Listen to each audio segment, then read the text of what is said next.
Good evening, everyone, and welcome to Roy's Tie-Dye Sci-Fi Corner, episode number 210, Star Trek, The Enemy Within, the classic 1966 episode, starring William Shatner, Leonard Nimoy, DeForest Kelly, and James Doohan.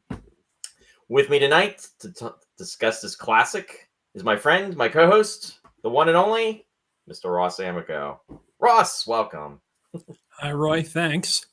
If I Hey, seem Ross. indecisive or ineffectual, it's because I'm good, Ross. I'm losing my ability to command. Yeah, this is definitely a favorite. I wanted to do this episode. Now, we are doing this show on a special night, folks. We are doing it tonight, which is Thursday instead of Friday or even Sunday. As many folks out there know, William Shatner is going to be at the Star Trek Original Series set tour in Ticonderoga tomorrow, Friday, as well as Saturday and Sunday. And I'm actually going to be volunteering up there on Saturday. And I thought, what better way than to celebrate William Shatner? I mean, this is a pivotal episode from Star Trek's first season. It actually was if you don't count the two pilots, it was actually the third episode that was filmed as far as production order goes. The first one being the Corbomite Maneuver, the second one being Mud's Women, and then obviously the third being The Enemy Within. So anyway, here we are. And yeah. But before we get started, Ross, how are you doing? How's everything going? I'm doing all right. Doing fine. Good. How are you doing? I'm doing okay. And I want to welcome some of the folks that are out there that are joining us. I see Christian is out there. Welcome, Christian. He's joining us from Canada. Christian, I finally watched William Friedkin's Sorcerer last night. Oh, how was that, Ross? It was good. Was it good? Very, very 70s, back when they knew how to make movies still. I see Claudia Combs is joining us. Claudia, welcome. Claudia is joining us from down south. And I see Lou is in the house. Lou, welcome. He's joining us from Rhode Island. And I also see Linda is out there. And Linda is also joining us from Canada. Welcome, Linda. Thanks for joining. I know we probably threw a few folks off as far as with the different day. Pete is also joining us. Pete Fultz. Pete, welcome. Pete, where are you located? I got to make a mental note of that. Is he in New Jersey? I think he's in Doylestown. Oh, Doylestown. He's in Pennsylvania. Okay. Yeah. Yeah, he's right down the road. I think. Yeah. Thanks for joining, Pete. Not to out you, Pete. I know he mentioned it before on the show. I wouldn't disclose anybody's address had they not mentioned it before. Oh. Yeah. Nope, you're right. He said Doylestown. Okay, cool. He's saying all hail. Well met. Yeah. There we go. Yeah, see that? If I go to your house, you have to give me the bat gas or I'll reveal where you live.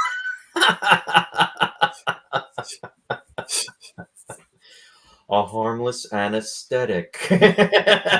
So you will not learn the location of the bat cave. Classic Batman. How much we love it. Anyway, so with that said, Ross, in regards to the Star Trek episode, now you've watched the classic episodes of Star Trek. And in fact, I believe you not too long ago, now it probably is maybe about 2 years ago, you told me you were starting to go through and you were recycling through them. Oh, yeah. Well, when I first started doing the show with you, yeah, I watched them all again because I could see what I was up against. And even at the beginning, you're dropping all these names of shows. It's like, oh my God. And then I thought about it and I thought, they always say it's like 10,000 hours of mastery. You have to do anything for 10,000 hours before you master it. So I've got to watch 10,000 hours of Star Trek before I'm at your. I gotcha. I want to say hi before you go on, Ross. I want to say hi to Mark Myers. Mark is out there and he's actually joining us from New Jersey. Mark, good to see you out there, Mark. Thanks for joining. Yeah, looking forward to finally meeting you in person, Mark. And it's going to be really cool. Mark's going to be at the original series set tour. Mark does an amazing cosplay of Captain Christopher Pike. So, for folks, if you have not checked out Mark's Facebook profile. Definitely check it out. I mean, he looks like the genuine article in regards to Captain Pike. He really does. So looking forward to meeting you, Mark, in person. It's going to be fun. Yeah, no, this episode, I mean, I wanted us to do something that was really going to discuss and really embody, really be a really good, solid Kirk episode.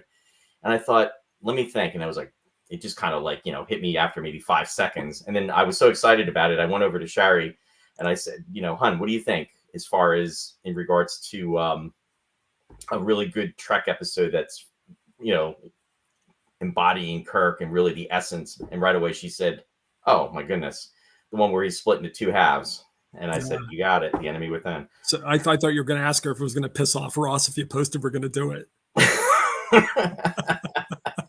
Without asking me first. Well, like you said, Ross, it was the evil Roy that really kind of went with it. No, I'm fine with it. I love it. We could have done Turnabout Intruder. Yeah, well, there you go. but that might have been a little more loaded. Yeah.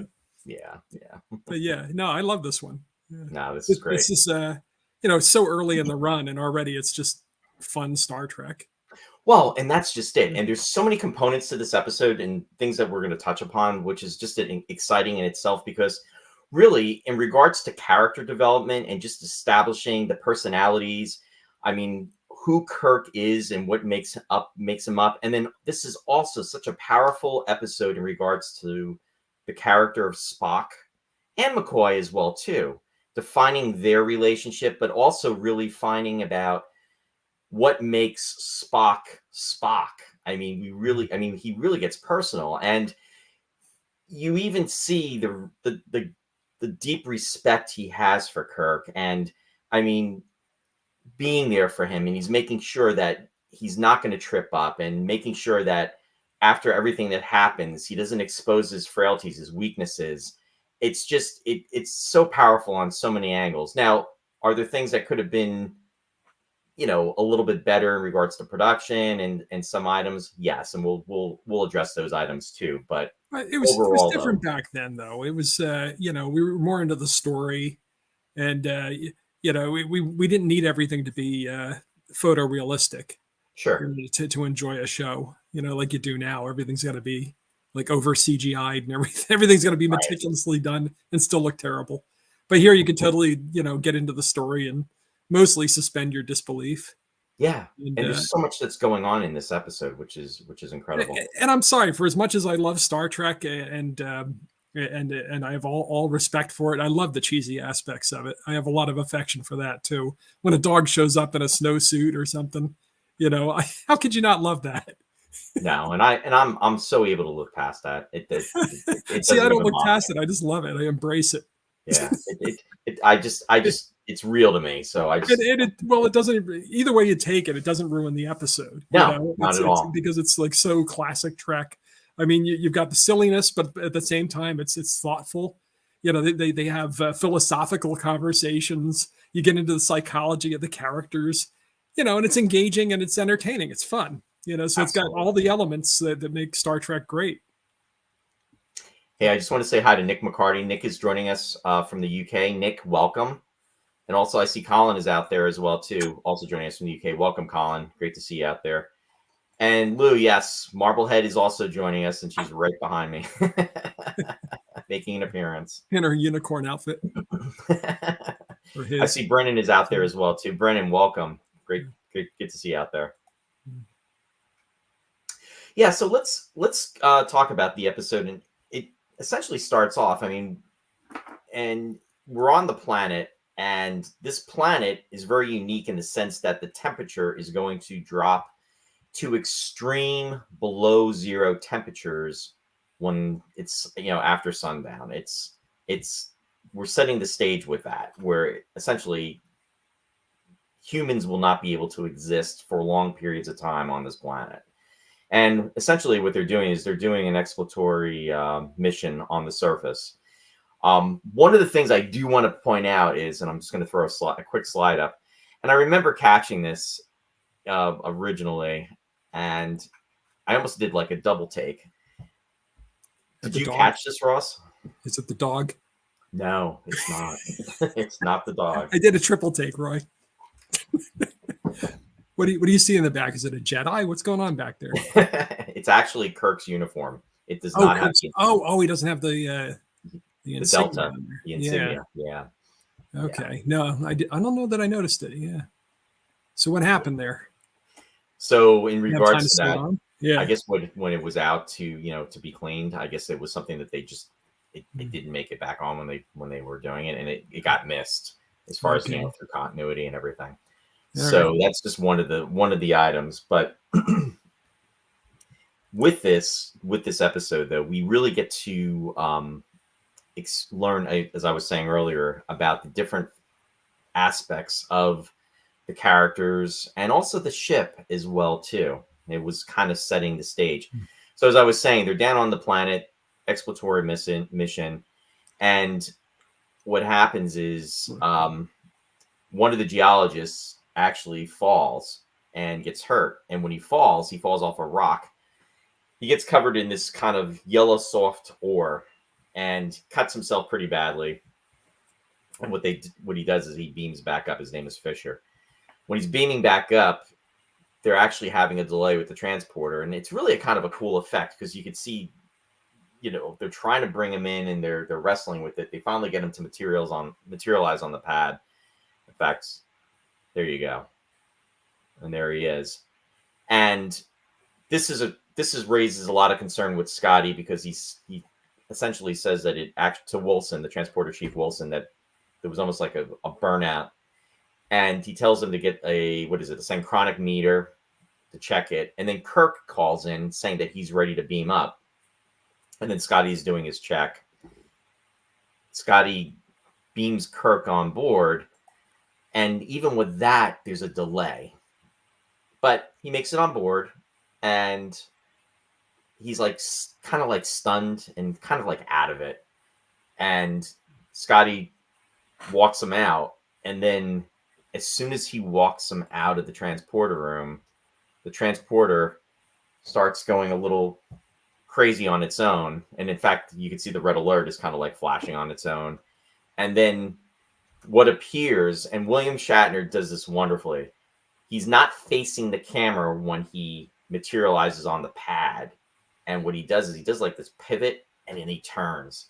And then he like looks into the camera and there he is. And that's how it ends for the teaser. And you've got What's that, Ross? No, you can tell that there's something up because he's lit from the bottom and he's got like dark eyeliner. Yeah. And what I didn't realize, I thought they kept following around with the spritzer bottle, but they rubbed petroleum on his face to make him look all overheated and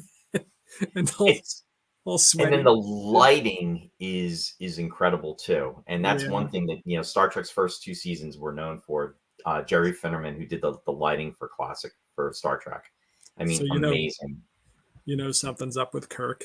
Yeah. Now, you know what it reminded me of also, and I know it didn't come until later, but Mirror Mirror was the other episode where something went crazy with the transporter, and then they wind up having the alternate, the mirror universe, obviously, with the evil characters. Right. It's certain tropes in Star Trek. You got to stay on top of the transporter. I also think of the movie where we had that wrenching experience in the first film where they didn't there was something wrong with it and somebody got all like chewed up in the transporter. Yeah. And McCoy didn't want to beam up. Yeah, it was a yeoman, and it was the Vulcan that was actually going to be the science officer that was lost. Yeah. So it's like stuff just got real, But so early on, establishing these components with the transporter, very, very cool. And the writer of this episode was Richard Matheson, who was very well known, very prolific, who had done a lot of different science fiction components. He actually did the 2 episodes with William Shatner wrote for the 2 episodes that William Shatner of The Twilight Zone was in as well. Nick of Time, and of course, Nightmare 20,000 Feet. Yeah. Yeah. And he did, so much else. Incredible Shrinking Man. He did the movie that became Legend of Hell House. Yeah. He did, I Am Duel. Legend, I Am Duel. Legend, Duel, yeah. He did all of the screenplay adaptations of the Edgar Allan Poe stories for Roger Corman. Oh, like Roy's shutting me out. He says, "Okay, this is your moment to shine, Ross. You do the Richard Matheson stuff, okay?" But they're still they're still making Richard Matheson stuff. Oh, he's back. I thought you were shutting me down because of the whole Richard Matheson thing. No, But not at all. what dreams may come, and they did one with Franklin and Jella in the box. I can't remember what it was called. It was called The Box. It The was Box, yeah. Real Steel became, or was it called Real Steel? The one with the fighting robots with Hugh Jackman. It was based on one of his stories. That sounds familiar. Yeah. So I guess what he said was that what he had in mind was Dr. Jekyll and Mr. Hyde when he did this. But I that this motif goes so far back. In German literature, they had the doppelganger, where you had the evil side of yourself that was always doing, always haunting you, and usually the narrator was an unreliable narrator and skirting madness, and he always saw this double of himself. And Edgar Allan Poe picked up on it. He did a story called William Wilson that's the exact same kind of thing. And E.T.A. Hoffman. So this has been around in literature and then in movies for a long time.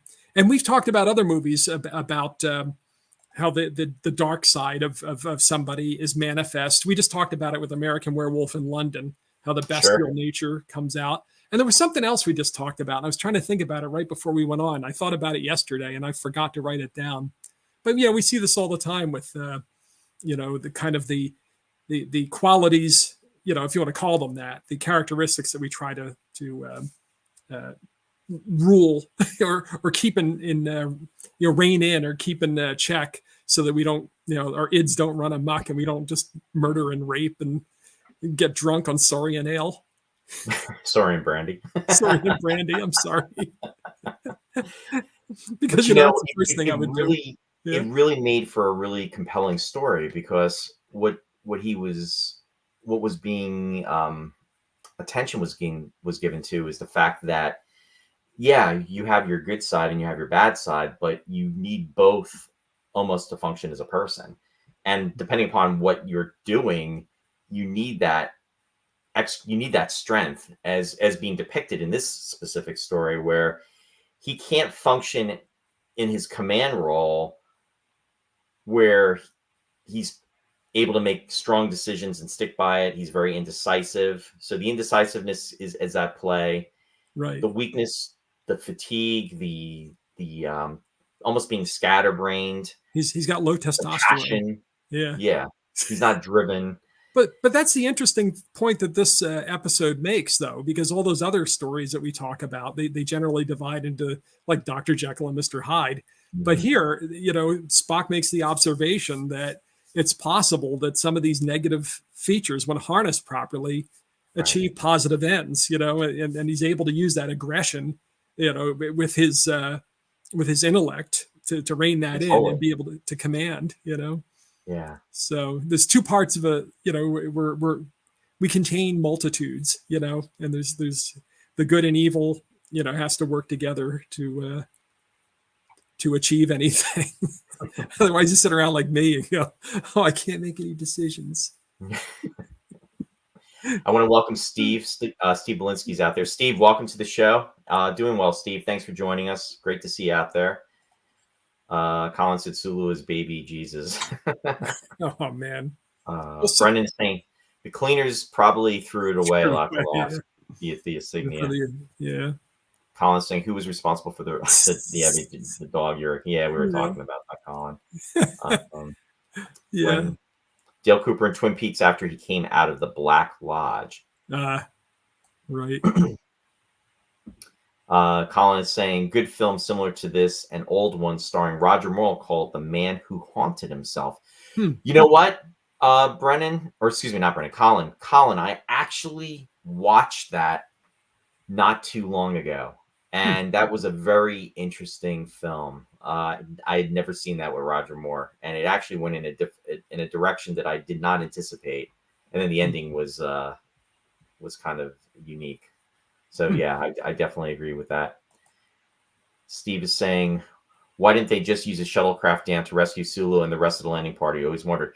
No, and Steve, to your point, this is a question that's actually come up, and the one thing I will say is that, I mean, the shuttlecraft, I believe, had been established, or maybe it was not established in the writer's guide at that point. Again, as we indicated, this was literally the third episode in production. Now, a good question to ask would be, was the shuttlecraft, I mean, obviously the hangar deck was there, it's visible, you could see it in the back of the ship, but it wasn't until the Galileo 7 which was, I believe, episode number 14 that they shot. If you're counting the pilots, this is episode 5 if you're counting the pilots. So 9 episodes later, they actually did the Galileo 7, and they featured the shuttlecraft, which was really cool. What I always like to say is what they could have done as a backstory is maybe that there was something, and if they went back, something happened with power failure because of what had happened. What not only affected the transporter, but circuits were fused, and the shuttlecraft bay, the hangar bay doors, they couldn't get them open, and they were not able to launch the shuttlecrafts. That's kind of like what my side story to that, but good point. So Galileo 7 is the one where the red shirts all get harpooned. They all get speared. No. Is that the one? Believe it or not, Ross, there are no red shirts in the Galileo 7, but there are crew members there are 2 crew members that do get sacrificed in that episode. All right. Faux pas. Ruby Rage is joining us. It looks like on YouTube. So welcome, Ruby. Dr. Jekyll and Mr. Hyde motif wonderfully with this episode. I would definitely agree. And thanks for joining. Colin is saying he was definitely good in it. They were being delivered on Tuesday. I'm not sure what that means. Yeah. Shatner really did turn it up to 11 on this one. Yeah, absolutely. And Richard Matheson liked it. He said he thought William Shatner was brilliant. And when he was writing for him for this, he really was writing for William Shatner because he knew what William Shatner was capable of. And you really I have to say, as in regards to the characters, he nails it. I mean, you really truly believe they are 2 separate entities. I mean, just from watching it, I really, really think he does very, very well with that. Ruby's saying Mr. Spock owes up that he struggles with the duel of personality. Absolutely. Yeah, definitely. Yeah, Brendan's saying they forgot in regards to the shuttle. Yeah. Again, with the even Spock struggles with it, as he said. So, like I said, they get into the kind of the psychology of the characters in addition to the philosophical underpinnings. Well, an interesting point to bring up too is this is I think one of the 2 times. I think the other episode that they do this in, which is the next episode, is the Man Trap. When Kirk is delivering his captain's log, he's delivering it in such a way that he said he's telling the story, the narrative, but he's saying that they're unaware of what has happened. It's almost like he's telling it. It's like in the past tense that something had happened where a duplicate of himself had actually been created by the transporter malfunction, but they were not aware of it yet. They would actually do this in the Man Trap, and then I think that was the only 2 episodes in which they delivered Captain's log in that type of tense, so to speak. But when we'll say the evil Kirk is roaming the corridors, what happens is he goes to the sick bay and he immediately, first thing what happens is Wilson, the transporter chief, comes back after he comes, he's beamed up, and he starts calling to him, and Kirk is trying not to acknowledge him, and then he's like, Captain, are you all right, Captain? And then he's just by the door, and then Kirk turns, and then he has this like look on his face, like it's just like this evil grin. And again, Shatner, he really just delivers it perfectly. And then he makes his way to the sick bay, to your point, and McCoy basically asks what can he do for him, and then he grabs his head like an animal, and then he's just demanding the Saurian brandy, and then he starts roaming the corridors, and it's just it's just setting the stage of this. Meanwhile, the good Kirk is tired from what had happened, and he just goes to his quarters, and Yeoman Rand is in his quarters, wants to give him reports, and then what happens is he just basically lays himself out, and then this all starts, the pacing of everything that's happening, where the evil Kirk is sort of basically doing the damage then. Yeah, that was a little rough, that scene with Great, Yeoman Rand. Yeah. Well, and in regards to that, Ross, too, when this was actually being developed too, it was a concern, because you got to remember too, this is 1966, censorship. Essentially, what he's trying to do is, he's literally trying to rape her, is what he's trying to do. Yeah.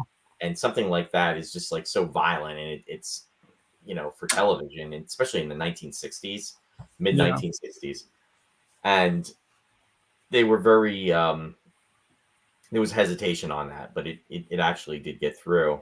But one of the things that happened was the script did go through rewrites, and Gene Roddenberry wanted to add a backstory, because there's the main story, which is what had happened to Kirk and everything, but then there's the other part of it where the timer's ticking, because as we mentioned earlier when we first started, on the planet, the landing party, you have the 4 men that are down there, and when it's discovered by Scotty that there's an issue with the transporter, that essentially the dog that they had beamed up was beamed up, and then rightly after that, another one was beamed up, which was Vicious. He sets the stage, and he says, if this would happen with a person, and then Kirk is like, oh my God, you know what I mean? It's like, yeah. Yeah, it took him a few minutes to catch on. A few minutes longer than you would think. Yeah. But yeah. Yeoman Rand is attacked right the way she was and everything. And then essentially, with Fisher happens to be walking by, and she's like screaming at him, call Mr. Spock. And he is the one that essentially saves the day. And then they get a security team down there, and then they're able, and then, the evil Kirk is gone, but scratched him in the face. It's pretty horrible. Then you had the whole business of trying to disguise the scratches, and then putting the scratches on the good Kirk. And well, that's later. Yeah. And they had the whole subplot with everybody down on the planet as the temperature was plummeting, and that was not Richard Matheson. They added that, but I didn't think it hurt the episode. I thought it was, he thought it would dilute the tension, but I thought it was, I think I think it really worked well, and that was because of Gene Roddenberry, and it gave Sulu something to do. He had a lot of lines and a lot of scenes. So originally they were going to have that as a the one thing that they were originally going to do was it was going to be almost like 16 men, and then for budget reasons they put it down to 4, and it was supposed to be a different character. And then what they did, I think the character's name was North. And then what they did was they changed it to be Sulu, which was great because then he was being featured. And especially this early on as well, too. And then with Yeoman Rand, Grace Lee Whitney, she was brought on into Star Trek in the very beginning. She had worked with Gene Roddenberry previously on The Lieutenant. And she was actually contracted for 7 of the 13 episodes that were going to be commissioned. Because when they started the show, essentially, they definitely were going to do 13 episodes. And then as they got to that point, then they found out the series was going to continue for another, one for the first season had 29 episodes, if you count the pilots. So she was contracted to be in it. And there's a lot of promotional material out there where you'll see William Shatner and Leonard Nimoy, and also Grace Lee Whitney, who portrayed Yeoman Rand. And you'll see them in not pilot uniforms, but the uniforms are not exactly the final version that would appear in the episodes. You'll see that there's like gold, almost like solid gold braids around their arms, where it's like, broken, a different type of gold braid. It's like a solid gold ring. And also the collars are different. And it's just an earlier version of the uniforms that would actually later appear. But she's a part of that. And she's actually wearing like a gold tunic. She's not wearing she's wearing trousers. And in fact, it was her idea to actually wear the mini skirts. And it pretty much, defined her character. I mean, Grace Lee Whitney was a beautiful woman too. But good stuff. Good stuff. So about the Alpha 177, Mm-hmm. the dog, the unicorn, the caterpillar, whatever it is, the do you know anything about this? Whose dog it was? There's like rumors, rumblings among fandom that it was DeForest Kelley's dog, but I couldn't find any verification of that, because he was a real animal lover. He had lots of dogs over his life, and cats, and he had a turtle. And if you Google it, you'll find all kinds of pictures of DeForest Kelley with his animals, but I didn't see any evidence that this would have been his dog. Do you know definitively? I don't. In fact, does anybody out there know definitively? Yeah, if you do, please share. Because I was curious about that. If it was just a trained, because why would they choose that particular dog? Unless did they have two, or is one just a stuffed dog? I think one was just a. I think one was. Yeah, I think one was. Yeah, I thought so too. Which may have been another reason to put it in the costume, because then they just come up with two of the costumes and just use one as a dummy and then one with the dog. I didn't realize they actually baited the dog. That they prodded it and tried to get it angry and stuff. Because by that point, I thought that they weren't doing stuff like that to animals anymore. I remember they had to have a trainer on. They had to have a trainer on the set for the dog. Definitely. Yeah, I remember there was a big deal back in the 30s, 1936, with Charge of the Light Brigade, the Errol Flynn film, because they used the trip cords, the trip wires for the horses and things. Yeah. And he was really upset about that. And after that, they had to have professionals on hand. So I thought that by that point that they weren't pulling stuff like, apparently that they starved the dog on here for, supposedly. I mean, this is what I've read. They starved the dog for a day and then prodded it with the stick to get it angry, for that one shot. And they couldn't do that now, No, of course not. The dogs can act now. Yeah. The Hague is out there. John, welcome to the show. Yeah. Good to see you there. Ruby's commenting, saying in regards to the uniforms are from when the first pilot was shot. Mm-hmm. Yeah, I mean, the ones I was describing were a variation of that. Absolutely. And then speaking of uniforms, this was the episode in regards to the wraparound tunic for the first season that it was introduced. And we see Kirk in that, and it's the green tunic. And the reason why he's wearing it, the reason was to distinguish, the good Kirk and the bad Kirk, and which works. And this is a great tunic. This, I think we see it in, if I remember, there's 3 episodes for the first season. We see it in this episode. We also see it in Charlie X, and then we also see it in Court Martial. For those of the folks out there who know what I'm talking about. And he's got the season 1 body. So yeah. You even get to see him without the shirt in this episode. Nah, Kirk Shatner's pretty fit. He's definitely fit in these episodes.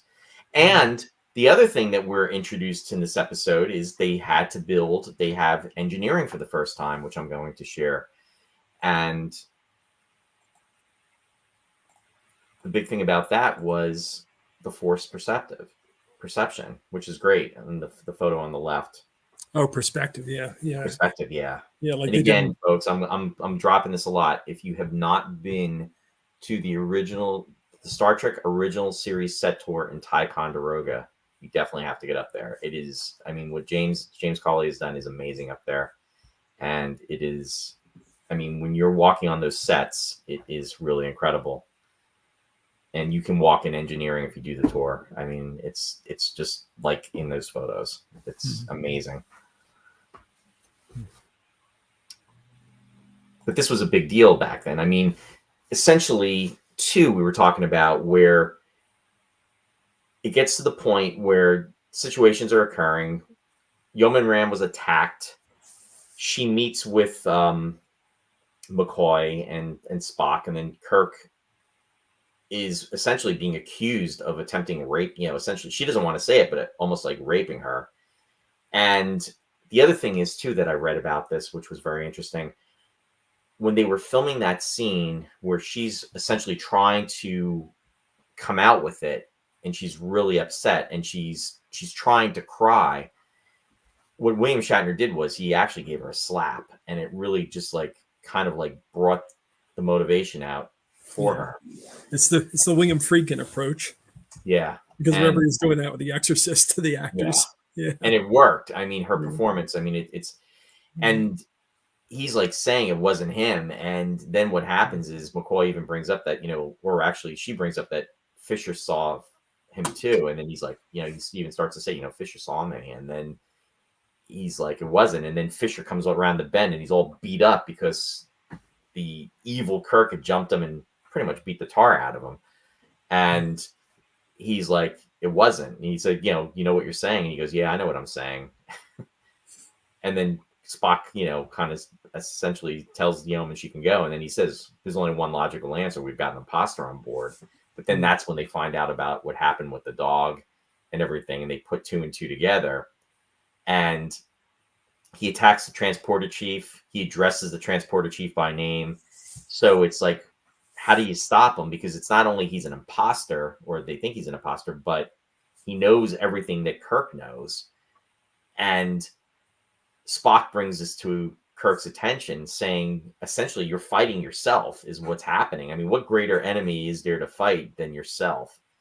Mm-hmm. So he's like, maybe we can outguess it. And he says, in this type of situation, if you were trying to elude a mass search, where would you go? And again, I'm throwing the compliments of William Shatner.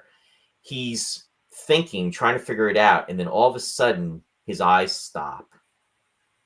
You could show the thought hit him, the way he portrays it, and he says, the lower levels, the engineering deck. And then that's where it leads into that scene where they're walking into engineering work, which we are introduced for the first time, if you're going to production order, to seeing what it is. And that's where he's at. That's where he's hiding. Right. And originally, now you got the story about this, Ross. They were Spock. I mean, the 2 Kirks confront each other. The evil Kirk has got the phaser on the good Kirk. And the way the script was originally, and I'll let you tell the story. Let me tell the story. Yeah. About what? Okay. So where the 2 Kirks are meeting, and the good Kirk says to the bad Kirk, he says, you can't kill me. You need me. I need you. And then the evil Kirk says, I don't need you. Spock comes up behind him.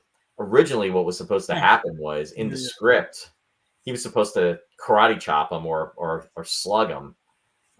And Leonard Nimoy was the one that came up with the whole thing for the Vulcan nerve pinch. Right. But that's what I was saying as far as you know. Oh, there you go. Okay, I'll tell it now.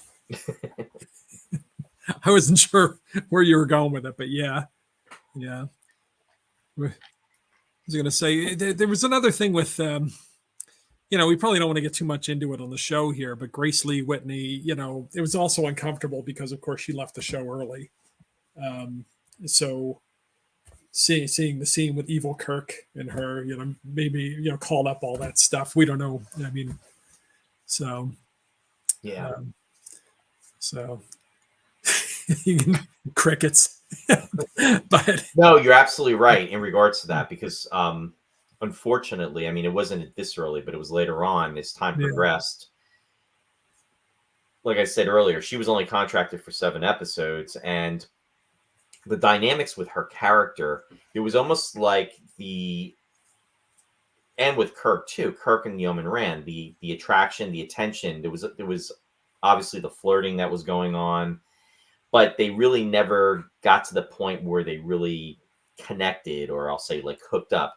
It's implied that there was that flirtation going on, but it really never went past that. There were 2 instances where he got physical with her, if you don't count this episode. And the other episode it was a little later. It was Balance of Terror, which was a 9th episode, where it looks like the Enterprise is going to be possibly destroyed by the Romulans with that ultimate weapon that they're using. And he puts his arm around her, and then what happens is it detonates, and then, they're on the bridge and they go flying across the bridge. There's that. And then there's also the episode Miri, which is the 12th episode, I believe. And that's where they contract the disease. They're on the landing party, the grups, the grown-ups, and essentially it's essentially killing them is what it's doing. And they have all these like scabs all over their body, their body and their face and everything. And there's that one where he's worried about her and trying to find her because the kids the onlys have essentially kidnapped her because Miri's upset because she feels that, Kirk likes Rand and not her. But after that, the final episode she did was The Conscience of the King, and it's literally a walk-on, walk-off part, and that was it. And a lot of the talk was that she left. They wrote her out because of what was happening with her character not getting too close to Kirk, and they didn't want it to get too close to Kirk because then, he's the captain, and then, he has these relationships. But then there's also the story, if you read her autobiography that she wrote prior to her passing, that there was some real negative stuff that potentially had occurred behind the scenes. And that was the reason that, she had departed from the show. And I'm not going to get into that on the air, but it's. Yeah. Well, I mean, that was the association I was making though, when I was watching the scene, even though that was not something they intended.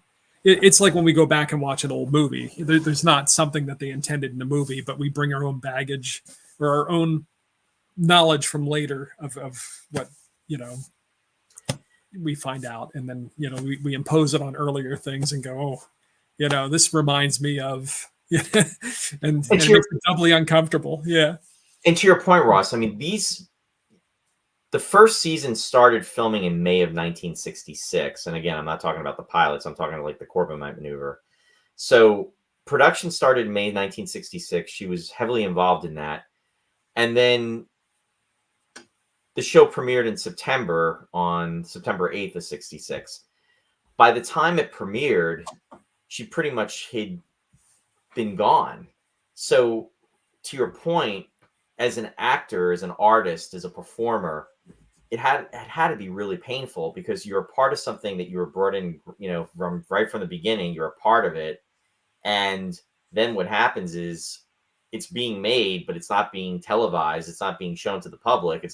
There's all the publicity, all the press that's leading up to it. And then what happens is by the time it launches and is being shown, you're gone. You know what I mean? Because there's that delay. So that really had to be rough. I mean, in regards to everything. Yeah. I can only imagine. Hey, Deborah, good to see you out there. She's saying that she can't cast on her television. I cannot cast on my TV from Facebook, not YouTube. It's kind of tough watching from the cell phone. If anyone knows how to walk around, it's okay, Deborah.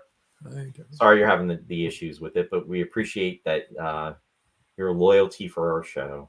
So thank you. I hope you're able to figure it out, or if anybody can help Deborah out there. Yeah, like Brennan just said, you can watch it on YouTube. It doesn't have to be on Facebook. Yeah, just go to if you can go to Facebook. Excuse me, if you can go to YouTube, a YouTube channel on your television. The YouTube channel is Roy's Tie-Dye Sci-Fi Corner. So maybe you can watch it on there. Where'd you get the name? What's that? Where'd you get the name for the Facebook, for the YouTube channel? Are you trying to be funny, Ross?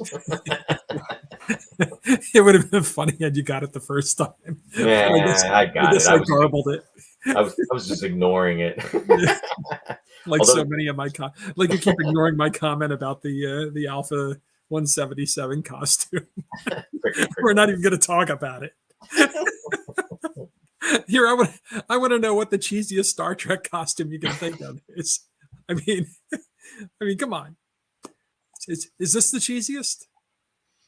There No, it I'm very small suddenly. Oh, there we are. is. It is That's for you, adorably Ross. cheesy, though. I love it. Now, in regards to this too, just I'm gonna take that off. But so they're going through all this. They figure out what's happening. They're able to, they get the evil Kirk, and oh yeah, I would agree with Colin. It's probably one of them, Colin. The Mugatu. Yeah. It's sort of like the Gorn or Mugato, or yeah. But everything that's happening with this, Kirk doesn't want to have to take him back, but he knows he has to take him back. And then this is where they have that deep conversation, like you said, in regards to this. And this is where Spock and McCoy kind of are. It's the three of them. It sets the stage of future type of episodes of what's going to happen with their relationship. Now, Leonard Nimoy originally, from my understanding and things I've read, that he wasn't happy about the conflict that was happening between him and McCoy, almost like it was like unnecessary bickering. But as we all know, from a fan standpoint, we all loved that tension between them because it really defined their characters. And we always felt that they cared about each other, but it was almost this, I don't know, kind of rivalry, but not.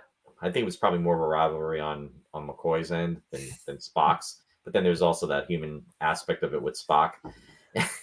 But it wasn't. I mean, in the episode "The Immunity Syndrome," where Spock even says to McCoy when he's going off in the shuttlecraft, he said, employ one of your Earth superstitions. He says, "Wish me luck," and then McCoy just looks at him and doesn't wish him luck. And then Spock leaves, and then the doors close, and then he goes, "Good luck, Spock."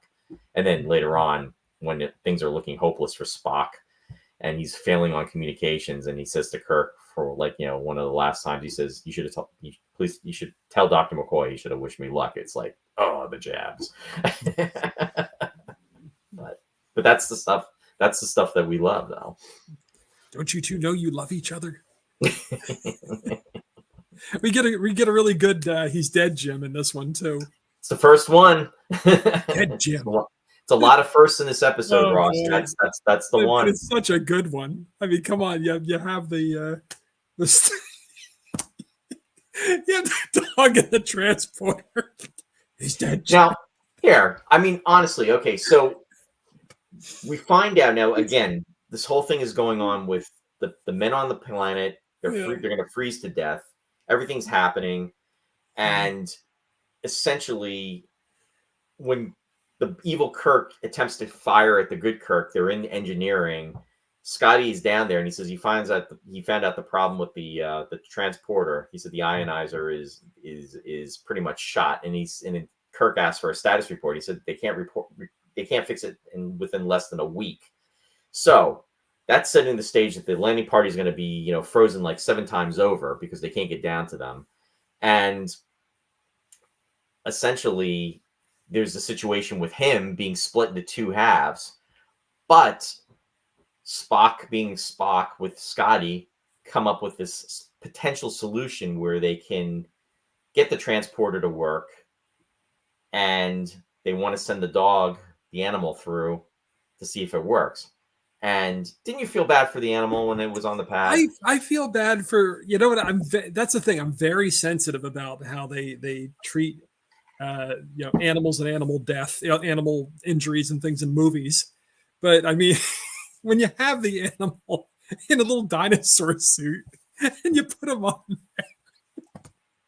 I was feeling for it, and then Ross. as far as Kelly comes up, goes, he's dead, Jim. I was really feeling for it. It takes me out. It bothers me when I see it in movies, and I guess if I see it on TV. But for some reason in this one, I don't want the dog to die. But it was just like kind of, again, I had to kind of suspend my disbelief that I understood because Spock said it so well too. With don't you understand well, Spock didn't say it like that, but he was saying that the animal would not all he felt was terror. Right. He wouldn't understand blind terror. Yeah, blind terror, right? Yeah, well, look at him. Yeah, they tried. They tried. The poor thing. They knock out the bat. The agitated dog or the animal, and then the good one is just like there, and he's just the good one is just it's just, and then it goes through the transporter, and he comes back, and he's gone, and like you said, he's dead, Jim, and it's like now what?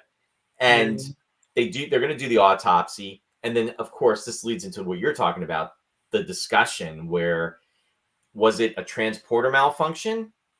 Which Spock does not believe it was. Spock believes that it was the whole process of being separated and then being thrust back together.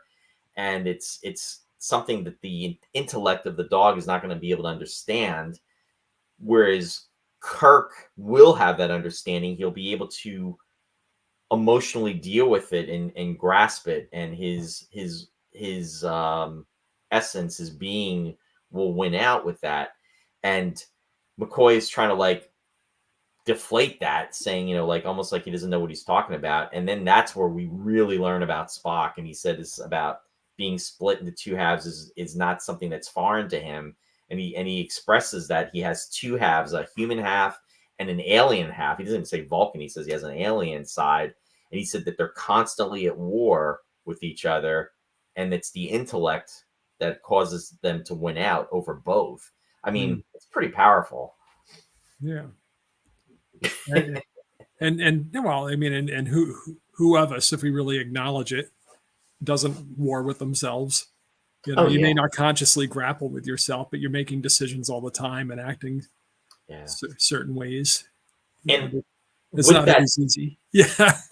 With that scene, though, I love the way they set that up. And now I'm jumping ahead a little bit, but in regards to that, I want to give kudos to the director of this episode, and folks out there may recognize the last name, and it's Leo Penn, who is the father of Sean Penn. Leo Penn was an actor, but turned director, and he cranked out an amazing amount of directorial episodes. I mean, to his credit. So, and apparently won an Emmy rather. Yes, in 1983. But he was an actor to begin with, and he got blacklisted. So he kind of reinvented himself as a director.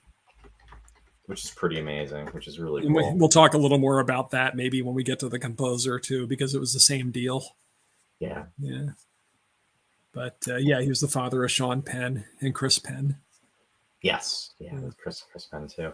Yeah. And for folks out there who are Lost in Space fans, there were Giants on the Earth, which was one of the original episodes from the first season. He directed that. He did Voyage to the Bottom of the Sea. He did a lot of Dr. Kildare's. He also, directed, obviously, this episode. And I remember when I first saw his name, I was like, I wonder if he's related to Sean Penn. And it wasn't until probably the 80s that I caught that. So it was very, very cool with that. I'm seeing some comments coming through here. Don't want to catch up on some of them. Let me see here. Steve is commenting saying, without his aggressive side command and eludes Kirk, that was the point of the episode. Absolutely, Steve. Absolutely. I don't know if you're still out there, Deborah, but Brennan mentioned if you have a smart TV or a Roku. Let's see. The Hague is saying Scotty had two problems in this episode, the transporter and for some reason all the shuttles. Yeah, we talked about the whole shuttle thing earlier. You probably missed that, John. We were talking about that whole point of that. And supposedly this is one of the few episodes where you can actually see Duane's lost finger. I didn't notice it, but he lost a finger in D-Day. Yes. Now that is not him at the transporter controls either. That is actually Eddie Paskey, who was William Shatner's stand-in, and he was also Mr. Leslie, who was a background extra for the series, starting from Where No Man Has Gone Before, and he was in up until the third season of the episode And the Children Shall Lead, but then he wound up leaving Star Trek because he actually had a lot of back issues. He had hurt himself. Sadly, he's passed away. Super nice guy, and I just feel very privileged to have had the opportunity to meet him. And I actually, again, throwing the throwing it out there in regards to Star Trek Original Series set tour. He was up in Ticonderoga at Ticonderoga about 5 years ago. Really, really nice guy who was there with his wife. Well, supposedly, I think the Doohan thing where you see the fingers when he's reaching for the dog. Okay.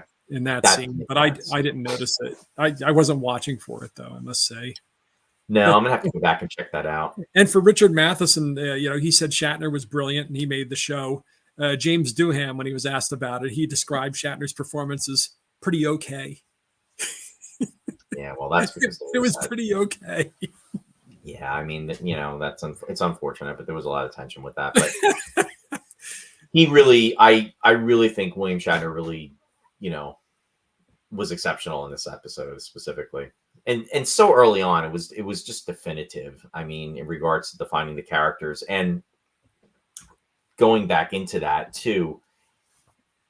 Talking about Leo Penn, I was leading into that where he has Kirk sat in the chair, and then he's got McCoy on the one side, and he's got Spock on the other, and McCoy is trying to tell him about, this could have been a transporter accident, and, more tests should be done. And then he's like, Kirk is saying, yeah, maybe you're right about that. We should wait because we should really see if what's going to happen. And then Spock is like, we can't wait because of you're forgetting about your men on the planet's surface. And then he's like, Bones, that's right. We have to get them off. And then McCoy's like, well, if it was a transporter accident, they're going to die anyway. And then that's where Shatner really sells it too. He's like, somebody make the decision, and you could tell he's just like, he can't deal with it. And that's when Spock throws the line out, are you relinquishing command? And he closes, his eyes are closed, and it's almost like a wake-up call, and he's like, no, I'm not, he's not giving it up. Even at his most depleted, he's always gonna want to command. Yeah. It's just brilliant the way that was handled. Yeah. No, it was a strong episode. Yeah. Colin commented, I expect in all fairness, the dog was more acceptable as the costume in 1966 than what we are used to nowadays. I doubt it might not have seemed as cheesy back then. Oh, I'm sure it seemed cheesy back then. But you know what? We watched on these black and white sets, and everything wasn't as crisp as it is now. And high def. And we didn't watch them 100 times. It wasn't until they hit reruns, and our TVs got a little better. Well, and to be fair, it wasn't until really Blu-ray, DVD and Blu-ray when you started to see like the zippers and stuff. We can see that stuff. I think it's cool, actually. Yeah, I think it's cool too. But you couldn't see that stuff on your TV set back then. Yeah. That was for you, Deborah, in regards to Linda giving some advice. And Ruby saying some feeling about alien animals in movies. Example, Toby Cat Jones in Alien. Tabby Cat, rather. Yes. Yeah. Yeah. Animals in peril and stuff. But for instance, like, the Wes Anderson movies, I enjoy those movies and I find them very dry and very funny. But for some reason, although he seems to have backed off it for the last one or two, for some reason, there's always an animal that gets killed in his movies. And I had a feeling after a while he was just doing it to like kind of goad people, because somebody must have written them at some point and complained about it, so they had to work it in every movie or something. Why is there another unnecessary animal death in your movie, Wes Anderson? But I don't know. Like it really, I want to watch Grand Budapest Hotel and enjoy it, and then the cat gets it, and I want to watch Moonrise Kingdom and relax and enjoy it. And the dog gets it. And it's like, it's come on, Wes. Come on. How about I'll even go back to 1956. Old Yeller. Did you cry when Old Yeller died? Well, Old Yeller. That was kind of the plot. Yeah. And the yearling, the same deal. Yeah. Yeah. I try to avoid movies like that if I can. There's a movie that really got got a lot of acclaim, foreign film called, I think it was called EO about a donkey this past year. But I just knew, I haven't seen the movie, but I just know something bad's going to happen to that donkey. Because you can't have a foreign film about a donkey and not have something bad happen to the donkey. Especially because they talk about like what emotional film it is and stuff. There you go. So, unless it's Hey, going to be Mark. like war horse, where you put the horse through all kinds of travails and then everything winds up okay. Kind of. Yeah. Martin is joining us from New York. Martin, good to see you out there. Hey, Martin. He's saying hello, everyone. I'm a little late. No worries, Martin. Looking forward to seeing you on Saturday. You're actually early because it's Thursday. Well, there you go. No matter what time anybody tunes in tonight, they're early. They're early. Yeah. Who's the cat? The cat Ruby is Marblehead. He's one of our 2 cats. Who's the cat? Who's that cat? It's a cool Who's cat. the cat? Dennis Chevalier. Dennis is joining us from Canada. Welcome, Dennis. The cat's an Easter egg. Yeah. Good to see you. What's the Hague is saying? I don't need to make decisions. I'm married. There you go. There you go. And then let's see. Steve is saying at the end, the evil Kirk was afraid and didn't want to die. It was good that Kirk stepped up and had the courage to risk the transporter. Absolutely. Yeah. Oh, we should give also acknowledgement to to Shatner's double. Because he had a lot of work in this episode. It was before, again, when we did the quality of the televisions back then, you wouldn't see so easily when they would, even now they would try to take the shot through like the mesh in the transporter room there, where you see the guy kind of silhouetted and he holds him the transporter, he's got his back to him and stuff. But there are episodes where when they're fighting, he's coming straight on, and you can really see it's not Shatner in a fight. So no, anyway, they did a lot of intercutting between the two in this one. And here's one of those scenes that you're mentioning, and interesting too. This is another kind of first that we get to see. We get to see the ship's view screen with no matted starfield in the background. I thought that was kind of cool if you're looking at the first picture. And this takes place after essentially what happens is Kirk makes the decision that he is going to go through the transporter. He tells Bones to have them look into the autopsy report just to make sure nothing's being missed. And Spock leaves, McCoy leaves. They're going to try to, prepare the transporter. And what happens is Kirk talks to Sulu. And one of the things we didn't bring up too is what Sulu does with the landing party as all of this is happening, which is kind of a cool effect. They use their hand phasers and they phaser the rocks and they get the heat off the rocks, which is kind of cool. It's kind of a cool effect. They do mention that they tried to beam down thermal blankets, but they duplicated and they wouldn't operate. Spock reports that in.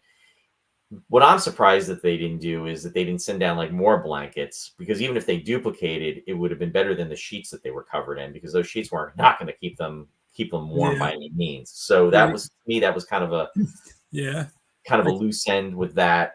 I guess if the heaters didn't work, they wound up with the double heaters, but they didn't work. But blankets, you're right. That seems like it would be, what I mean? Foolproof. Yeah. That kind of like would have made up for that. Yeah. While Kirk is alone in the sickbay, though, he talks to Sulu, who's like calling in. And interesting enough, a horror is not visible in this episode. It's Jim Goodwin, who's playing Farrell, that's in this episode. And he had played the navigator in the episode prior, which was Mudd's Women this time. And what happens is we see Kirk talking to Sulu, and Sulu is basically frozen. He's dying. They're all dying down there, and that he can't hold on. And this is what pushes the good Kirk to say that, you know what, he's got to go through the transporter. Unfortunately, what he does is, while all this is going on with Sulu, and he's like, that they can't wait, the evil Kirk is laying on the sickbay bed, and he has his eyes closed, and he's like, what are you going to do? And then he's like, you know what? The good Kirk says, we're going to go through the transporter. We have to do it. And then he unbuckles them. And then that's when he overcomes them, gets, slams him against the wall, gets his phaser, smacks him. And then he goes and feels his face, and then he looks at him. The good Kirk, the bad Kirk's looking at the good Kirk, and it's like, what's going to happen. And then the next scene, he's walking the corridors in a green shirt, and he comes across Yeoman Rand, and he's telling her the story of what exactly happened. And he's trying to be civil, but he invites her to his quarters to discuss later. And you could see the hesitation about her meeting with him. And then she says, okay. And then he goes into the turbo lift and he's like going to the bridge. And then that leads into that scene that we just had up where he's basically telling the helmsman that they're going to leave orbit and that the landing party can't be saved.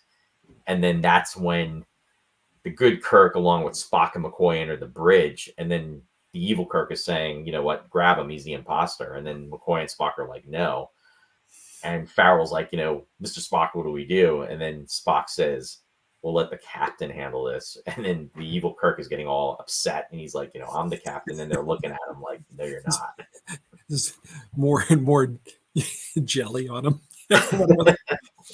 What did they use again? They used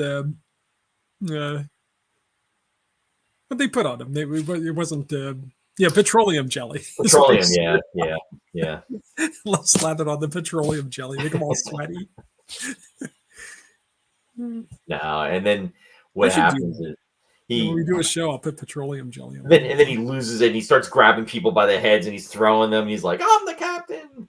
And then he takes his phaser out and he's like, you know, one more step, I'll kill you. And then, you know, the good Kirk's telling him, he's like, you know, can half a man live? And then that's where, even though he's evil and so full of that anger and everything, he's saying he doesn't want to go back and he just wants to live. It's such a strong moment. And it's, you know, and then Kirk, the good Kirk, grabs him and he's holding him. And, you know, it's just like, you know, I'm going to be there for you. You know, it just solidifies that. And again, the acting, William Shatner just nails it. He really, really does. All I have to say is it's a good thing he didn't beam up with a fly. Yeah. But then it leads to the next scene where, and I thought it was interesting too, because it seems like the evil Kirk is like almost unconscious. He is unconscious. And, you know, Spock even says to Kirk, you know, the good Kirk, you know, you're going to have to hold him. And the good Kirk looks at Spock and says, you know, Mr. Spock, if this doesn't work out, you know, and then he's like, understood. And then they, you know, send him on his way. And then there's that moment of delay of what's happening. And then, you know, McCoy is like, you know, of course, you know, McCoy being McCoy looks over to Spock and he's like, wow, Mr. Spock, you know, like, and then what happens is he energizes the transporter and they're just like waiting and they're watching and he's not saying anything. And then when he does, you know, he's like, get those men up fast. And then it's like the relief that Kirk is okay. Good stuff, Ross. Good stuff. I don't know. This episode was always a favorite. Yeah. Well, like I said, it's a strong episode. And it's got everything that makes Star Trek great in it. So, and the fact that it's such a formative episode, like you said, is the first nerve pinch. It's the first, you know, he's dead, Jim. it's the first. It's laying the groundwork. It's laying the groundwork. Yeah, yeah. But it's remarkable that it was all, you know, so strong already at that point. Yeah. You know, there wasn't much of a breaking in point for Star Trek. You know, sometimes the show has to kind of walk around. It's like new shoes. You got to walk around on them a little bit before they're comfortable. But they warmed up pretty quickly. Yeah. Let me ask you a question, Ross. I don't know if you're going to remember this. Do you recall what episode was the first one that you ever watched? No. Okay. I don't. Maybe because Star Trek's been around my whole life, you know. Yeah. It's I mean, it was on TV when I was, you know, before I was even in school, you know. So right. That and then when I was in high school or whatever, I'd watch it all the time, you know, beyond when I get home from school or in the evenings sometimes, you know. Yeah, because I mean, you know, we were talking about the production order and how everything was. So from that standpoint, this was, again, not counting the pilots. I mean, The Cage is the first episode. Where No Man Has Gone Before with Gary Mitchell's the second. Corbomite Maneuver is the first episode production that was, you know, filmed. That's the third episode. Mud's Women is the fourth, and then The Enemy Within is the fifth from a production order standpoint. But in regards to what was televised, interesting enough, this was the fifth episode that was televised in the showing of the show. We did get to see not the transporter. We did get to see engineering in the episode before this, which was the naked time, because that was the fourth episode that they had. So it's interesting that, you know, they switched things around with that, but a lot of that had to do with optical effects and feeling that certain stories, you know, would be better shown than others. Although their first pick for the very first one televised, I kind of have to question it, but you know, the decision was made and they went with the man trap. I don't think anything would have been wrong with doing the Corbomite maneuver, but with that, I guess from the optical effects, they weren't ready, and that's why they didn't do that. The Corbomite maneuver is the one with Clint Howard, Baylock. So just in regards to that. But like you said, good point, Ross. I mean, Star Trek has been around like all of our lives, essentially. It has. I mean, it premiered in September of '66. We were born in July of '66. So when you think about it in terms of that, it's kind of amazing. You think about all we're really old, and these episodes are just like the same through all of that. Yeah. It's kind of mind blowing. It is. But, now, what did you think of the ending? I want to ask about that. So, what happens is they whatchamacallit, Kirk. You know, the landing party's brought up. Obviously, Kirk is okay. Kirk is on the bridge, and you know he says thank you to Spock, and then Spock says, you know, shall I pass this on to the crew? And he said, let's forget the imposter. He's back where he belongs. And then Spock just kind of nods. And Kirk goes to his chair. And then Spock says to Yeoman, as she hands him the clipboard, the imposter had some interesting traits, wouldn't you say, Yeoman? And then she just looks at him, and then she just kind of gives him that smile. And then Spock just kind of like crosses his arms and is, you know, just. And then Kirk says, you know, this is the captain speaking, you know, navigator setting course correction, helm steady as she goes. But what did you think of that whole thing between Rand and Spock? Yeah. I thought it was unusual that Spock would, you know, kind of needle her like that. But right.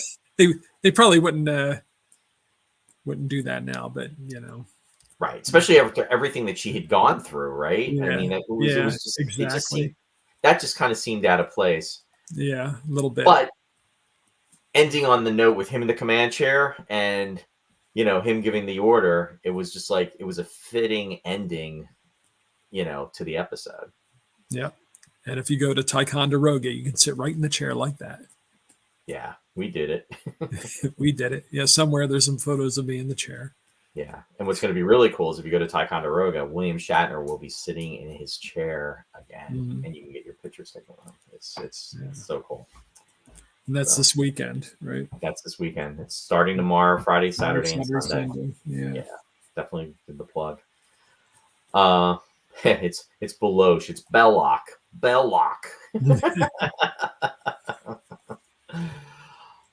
Colin is saying the ending really sums up that we all have different emotions and feelings that make us a one whole. Very true. Very, very true. Yes, Brennan, you must get up to Ticonderoga. Yeah. Let me see. So another comment. The Hague is saying high school was probably the time I viewed it the most. Yeah. Trouble with Tribbles for me. Trouble with Tribbles. Yeah, that was the one that kind of stuck in my memory all the time. Yeah. No. Yeah. In fact, speaking of Trouble with Tribbles, David Gerald, who wrote the Trouble with Tribbles, is actually going to be up there, I think, this weekend as well, too.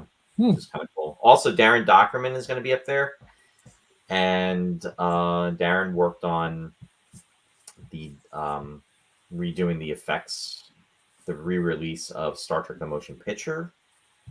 And he worked on the visual effects. I think he worked closely with the director of Robert Wise. Robert Wise back when they did the director's cut, and also whatchamacallit. Yeah, so they're going to be up there as well too, which is really cool. Just trying to get him on the show. Is it correct? Is it correct? Trying to get who on the show, Colin? Is it correct? I'm not sure who you're talking about. I think on my page somebody had commented about trying to get Shatner on the show or something like that. Oh, I would love to have William Shatner on the show. I don't think that's going to happen, but I would love to have him on the show. Yeah, I saw that. I think it was Catherine. Was it Catherine that wrote that? Yeah, I did see that. I didn't comment back on it. Yeah, no, I mean he's iconic. It would be wonderful, but you know. Yeah. Although I will say that I did invite William Shatner to my wedding. True story. I will say that, and that was thanks to Vince Fodi. What Vince did was the bachelor party was going to. It was him and I. We were at Comic-Con in Philadelphia, and William Shatner was there, and it was literally the week before. So William Shatner didn't come to the wedding, but he was at your bachelor party. Well, you can tell everybody that William Shatner was at your bachelor party. Well, my bachelor party was going to Comic-Con. So yeah, I guess the two kind of go hand in hand, Ross, depending upon how you say that. But yeah. But anyway, I gave him a formal invite to come to the wedding, and he smiled and laughed, and then in 2012, you got it, John. And it was funny because got his autograph and everything, and then just as I was getting ready to leave, he said, "Yeah," and he said, "I'll see you about the wedding." So that was really cool.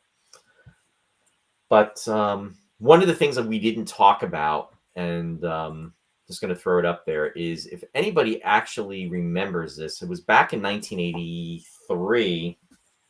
Leonard Nimoy's Star Trek Memories. I don't know if anybody ever saw that.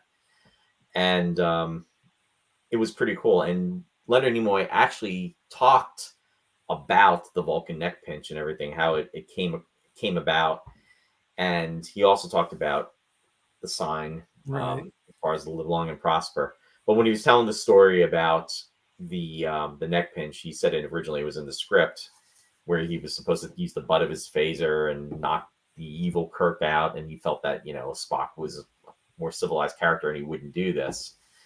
And he talked to the director and talked to William Shatner about it, but he gave credit to William Shatner because he said, as he said in this episode, this special Leonard Nimoy Star Trek Memories, he said Bill really sold it because when it happens, it's the reaction he gives when he's given the neck pinch. And it was pretty cool. Yeah, it really was. And I think, John, it was in 83. It wasn't in 84 when that was on. And the only reason why I'm remembering that is because they were talking about the upcoming movie for Star Trek 3 that was going to be coming out in 1984, in the summer of 84, if I remember correctly. But maybe not. I know you're pretty... Yeah, I thought it was 83. Okay. And John was at the 2012 Comic-Con. Sorry I missed you, John. I would have invited you, but I didn't know you. So there you go.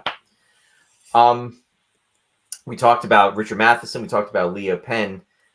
The one person we didn't talk about is the music composer, and I have to say I love the music of original series Star Trek, and the music in this episode is absolutely beautiful. Love it, love it, love it. And Ross, Saul Kaplan, who, like Alexander Courage, was born in Philadelphia, believe it or not, in 1919. I have no idea if they knew one another when they lived there, but obviously they both worked on the series. Alexander Courage, the composer of the theme, and he did music for the shows also. But Saul Kaplan did the scores for this and for the Doomsday Machine, and his scores got reused a lot in the other episodes. So he was a successful enough concert pianist that he played Carnegie Hall. in World War II. He wrote music for service films. He wrote scores for film units of the U.S. Army Signal Corps and Office of Strategic Services, which is a precursor to the CIA. He was blacklisted in 1953. We talked about the director, Leo Penn. Leo Penn, thank you, who went before the House Un-American Activities, and neither one of them cooperated. I guess John Garfield named Saul Kaplan. The actor John Garfield named Saul Kaplan as one of his friends. I don't know why it came up, but he didn't say anything. He didn't say he was a communist. Garfield didn't admit he was a communist, and but Kaplan got canned for it, and he said this is ridiculous because John Garfield's friends with all you guys too. Everybody's friends with John Garfield. Why? So they hired him back like on a weekly basis. He was kind of on trial. What do you call that? He was on like a probation basis or like yeah. So it's like, but I think in the end they wound up firing him again. But he had scored. He still wound up scoring some movies and television shows. But he had written a lot between 1940 and 1953. But he did things after that too, like Star Trek, for instance. He did the original Titanic, the one with Barbara Stanwyck and Clifton Webb, and Richard Basehart was in it, and a bunch of other people. He did the music for The Spy Who Came In From the Cold, the John le Carré adaptation with, I think Richard Burton was in it. And also Winchester 73, the one of the Jimmy Stewart Westerns. Those are probably some of the better remembered films that he had scored. But of Trek, as I said, the two episodes were The Enemy Within and the Doomsday Machine. Interestingly, and I didn't know this, he was married to Van Heflin's sister, Frances Heflin, the actor Van Heflin. Mm-hmm. And he died in 1990 at 71. Wow. So that's what I've got on Saul Kaplan. Wow. Thanks, Ross. And yeah, the music again is just definitely one of my favorites for the series. It's just, again, and really, Jerry Finnerman, I don't have a slide for him. I definitely want to give him credit because the lighting that is done in the episodes. And again, it just adds to it. Things that you just take for granted. It sets the mood, the pace of the episode. It just all comes together. And this is just another 52 minutes of brilliance. Right. The actors always get all they have the glamorous job, but there's just so much else that goes into making a movie or making a television show to create that overall, sensation, the mise en scene of the lighting and the music and the special effects and the makeup and costuming and everything's got to be right. I mean, look at the dog. I mean, the Alpha 177. Roy's just not going to even go there. You're a totally different person when we talk Star Trek. You get so intense. It's so funny. Shari says the same thing. It's your Jekyll and Hyde moment, Roy. It's evil Roy. It's like the Star Trek episodes are the only time you have testosterone. Hey, wait a minute, Ross. We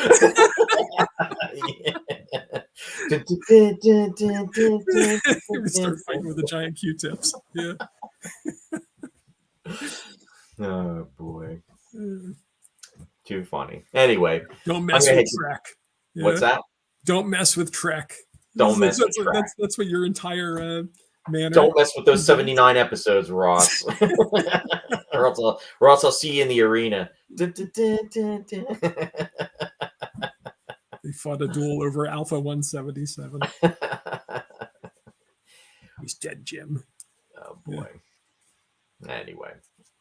All right, we're gonna go to the shout out portion of the show. If you have any last minute comments that you'd like to post, please do so. And I'm gonna share the screen right now.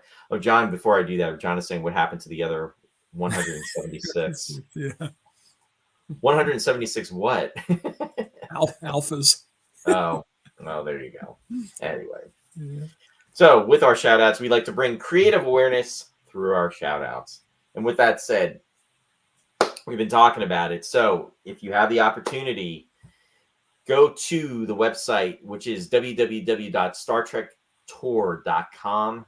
And information. Again, William Shatner will be up at Star Trek Original Series Set Tour.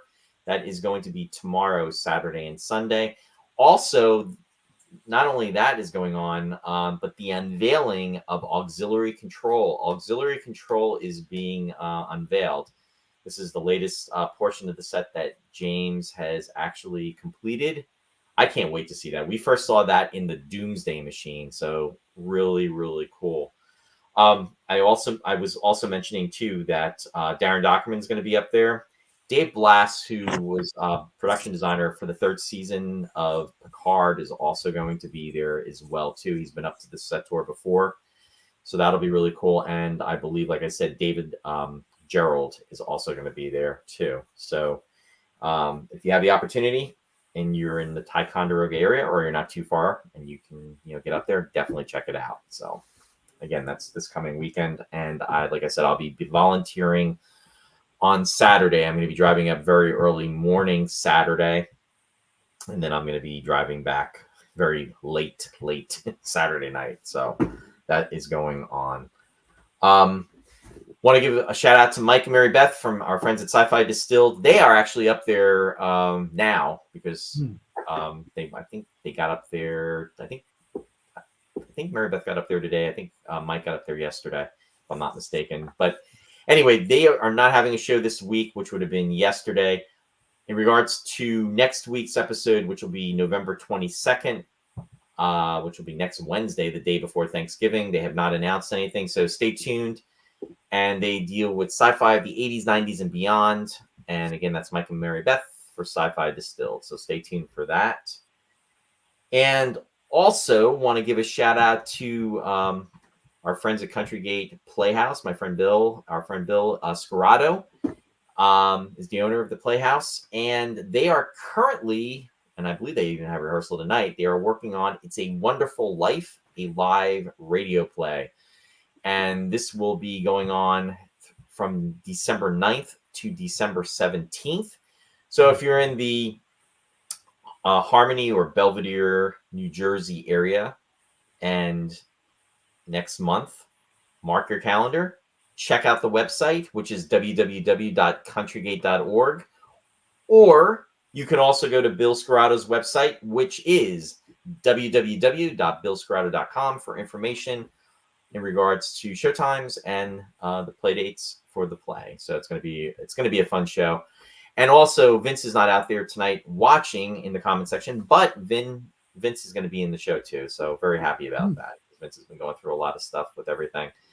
So it's going to be cool to see him on stage as well. Again, want to give a shout out to Captain Phil's Planet. Captain Phil is on WUSB 90.1 FM, Stony Brook, New York.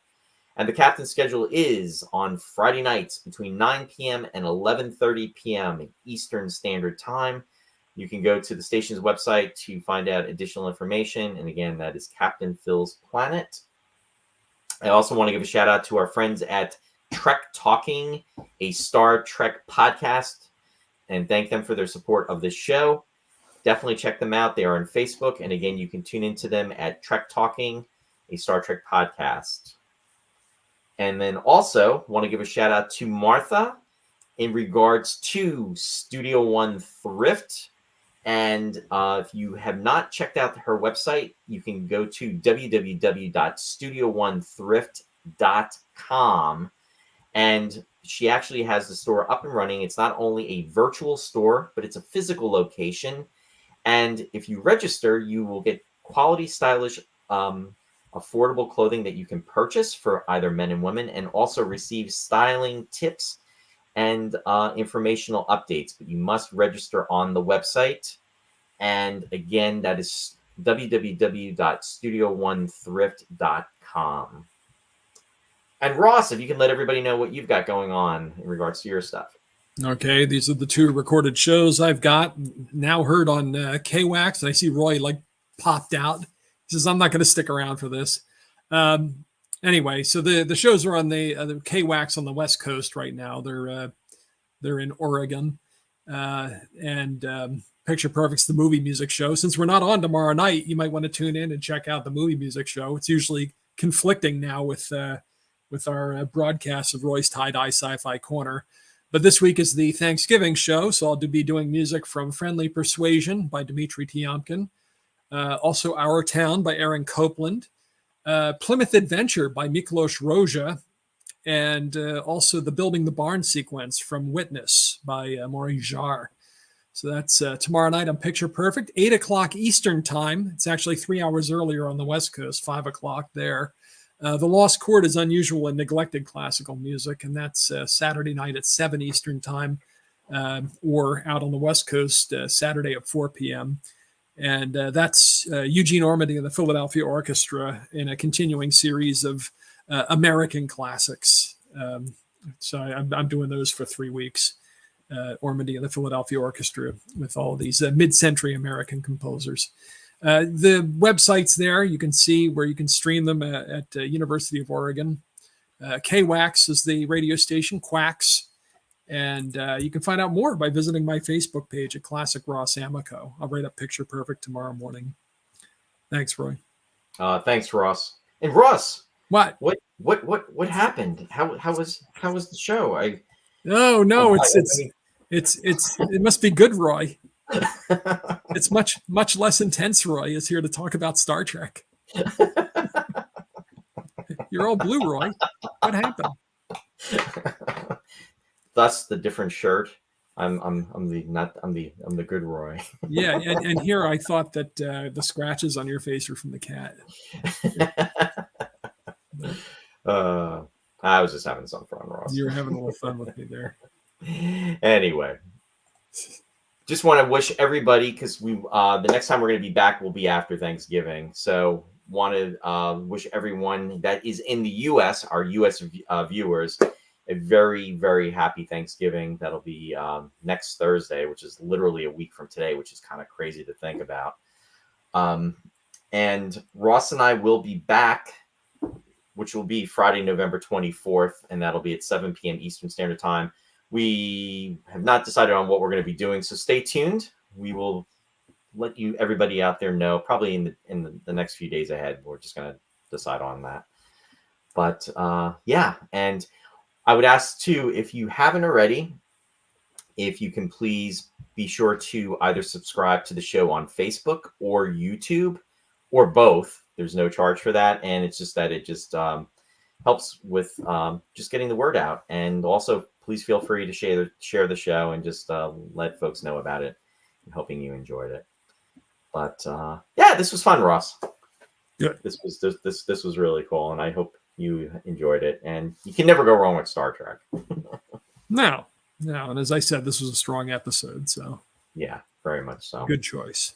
Yeah. No, glad you think so. So just want to say thank you to everybody. I see some comments coming out there, and much appreciated. And I'm just going to flash. I'm not going to read them, but just want to say thank you to all of our supporters, and very, very much appreciate your viewership, and glad you definitely enjoy the show, and it's fun. So looking forward to the weekend ahead. And again, if you have the opportunity to go up to New York, we hope to see you up there. And then until next time, as we always like to say on the show, which is especially appropriate tonight, live long and prosper.